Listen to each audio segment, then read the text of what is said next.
Hello, আসসালামু আলাইকুম। চলুন এখন আমরা একটা প্রফেশনাল রিজিউম তৈরি করব। আপনারা যদি ১-২ কপি এটা প্রিন্ট করতে চান, সাধারণত রিজিউম ১-২ কপি প্রিন্ট করা হয়। সেক্ষেত্রে এমএস ওয়ার্ড ফরম্যাট রেখে আপনাদের ডেস্কটপ থেকে প্রিন্ট করে নেবেন। চলুন যথারীতি টাস্ক বার থেকে এমএস ওয়ার্ড শুরু করলাম। আমাদের তৈরি করে রাখা একটা রিজিউম আমরা খুলে সেটা থেকে আরেকটা তৈরি করে ফেলবো। প্রথমেই আমাদের ফাইলটা আছে, এটা সিলেক্ট করে খুলে ফেললাম। পাশাপাশি আছে, এটা আমাদের তৈরি করা একটা রিজিউম। একটু ছোট করে আমি দেখাই। এটা হচ্ছে টোটালি এই ধরনের ফরম্যাট। কালার চেঞ্জ করে নিতে পারেন আপনার ইচ্ছা মতো। যেমন ডিজাইনে গিয়ে পেজ কালারটা অন্যরকম করে রাখি, একটু কন্ট্রাস্ট রাখি।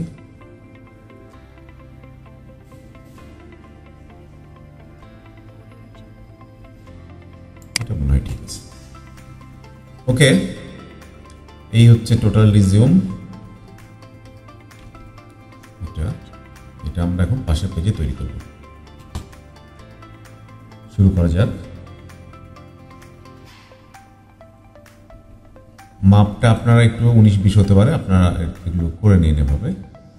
তো প্রথমেই দেখছি যে এই ব্যাকগ্রাউন্ডটা আমি করতে চাই, এই ব্যাকগ্রাউন্ড শেপ একটা বোঝাই যাচ্ছে, যেটার জন্য আমরা ইনসার্টে গিয়ে একটা রেক্ট্যাঙ্গুলার শেপ টুল নিয়ে নিই।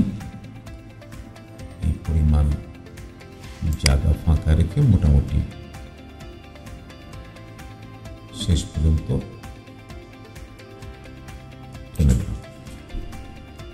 শেপের কালারটা স্কাই এরকমই আছে। Shape outline, no outline. আর শেপটা আমরা এডিট পয়েন্টে গিয়ে এই কর্নার ধরে মোটামুটি এরকম শেপ পর্যন্ত একটু নামায় আনলাম। এখন এটাকে সেন্ড বিহাইন্ড টেক্সট এটা করে দিলাম, ঝামেলা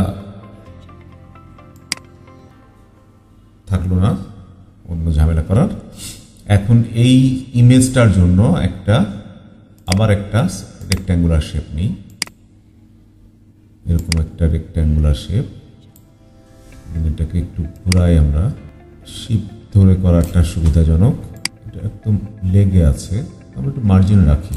ওকে, shape fill colour, shape fill হবে পিকচার দিয়ে। আমাদের এখানে পিকচার আছে, যে কোনো একটা পিকচার নিতে পারি আমরা এখান থেকে। এটাই নিলাম। ওকে, এখন আমরা শেপের যে আউটলাইনটাকে ওয়েটটাকে একটু বাড়াতে চাই। এটাই ঠিক আছে। এটা করে আউটলাইনের একটা কালারটা করে দিলাম। এখন খুব সিম্পল, আমরা টেক্সট বক্স নিব।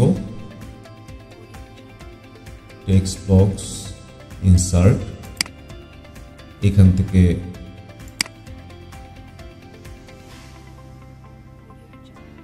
আচ্ছা ড্র টেক্সট বক্সই বেটার আমার জন্য।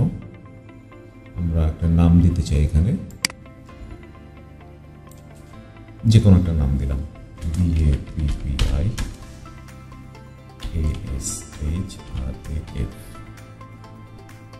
খুব বড় করি।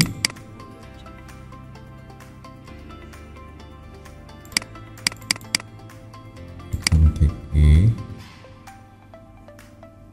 থাকলো 22 থাকলো, বোল্ড থাকলো, অ্যালাইনমেন্ট লেফটই থাকলো। শিফট F3 প্রেস করি আমরা, সব বড় হাতের অক্ষর হয়ে গেল। লেফটটা একটু মিলায় রাখলাম, হালকা একটু ফাঁকা রেখে। Fill, no fill, outline, no outline.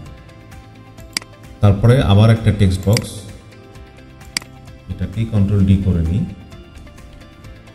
করে প্রোফাইল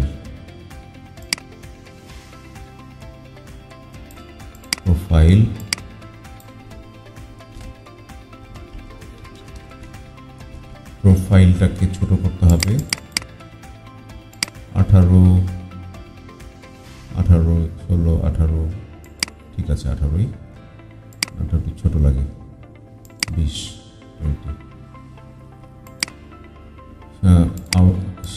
20 নাই আমাদের এখানে প্রোফাইল কন্ট্রাক্ট রেফারেন্স হবি এই চারটার জন্য আমরা এখান থেকে এখনই আরো কন্ট্রোল ডি করে রাখলাম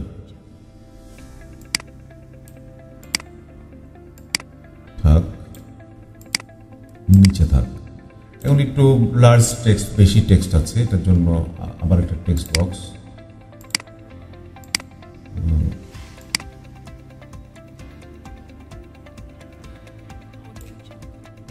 এটুকুই হয়ে গেল আমরা লরেন্স সামে যাই টেক্সট এত টেক্সট লাগবে না একটু টেক্সট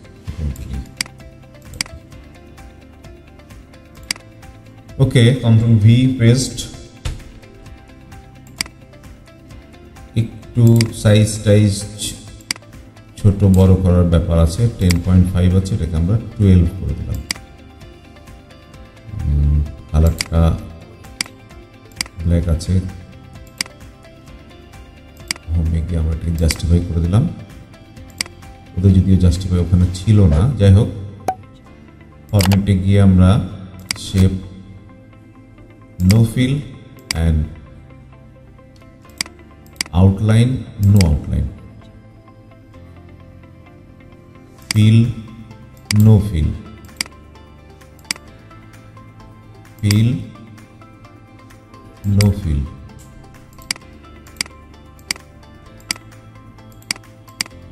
আমাদের লরেন ইফসাম টেক্সট আনার কারণে সম্ভবত এখানে একটু ঝামেলা তৈরি হয়েছে এটাকে একটু হোম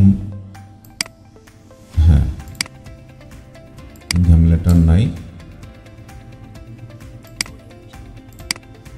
এখন সাইজটাকে একটু দেখে আসি সাইজটা 11 আছে 12 করে দিলাম ওকে এখন আমরা কন্ট্যাক্ট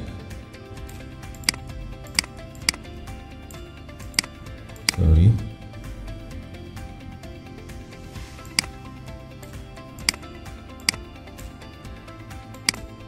contact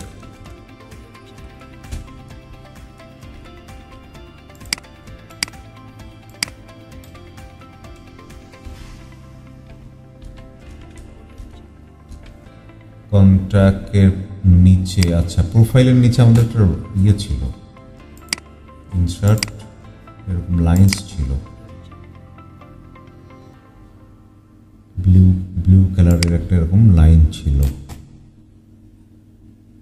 আউটলাইন ব্লু একটু মোটা ছিল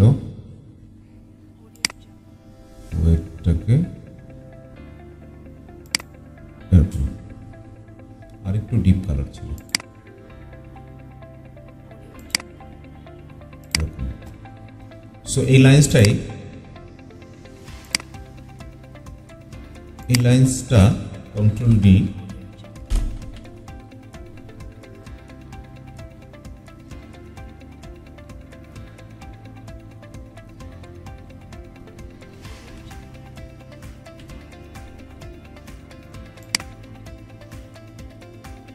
কন্ট্যাক্ট আবার কন্ট্রোল ডি করে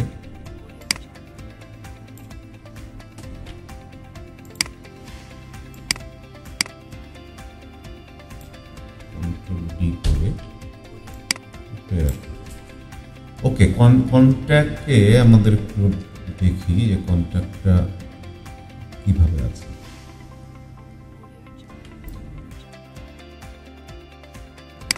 শেপের মধ্যে নো ফিল নো আউটলাইন ওকে এইভাবে মোটামুটি কাছাকাছি একই করলাম আরও সময় নিয়ে আর একটু নিখুঁত করে করা যায় আমি টিউটোরিয়ালটাকে অনেক বড় করতে চাইনি বলে মোটামুটি আপনাদেরকে কৌশলগুলো আমি দেখিয়ে নিলাম নিশ্চয়ই ভালো লেগেছে বুঝতে কোনো অসুবিধা হয়নি কোথাও জটিল লাগলে ভিডিওটা আবার টেনে দেখে নেন সকলকে খোদা হাফেজ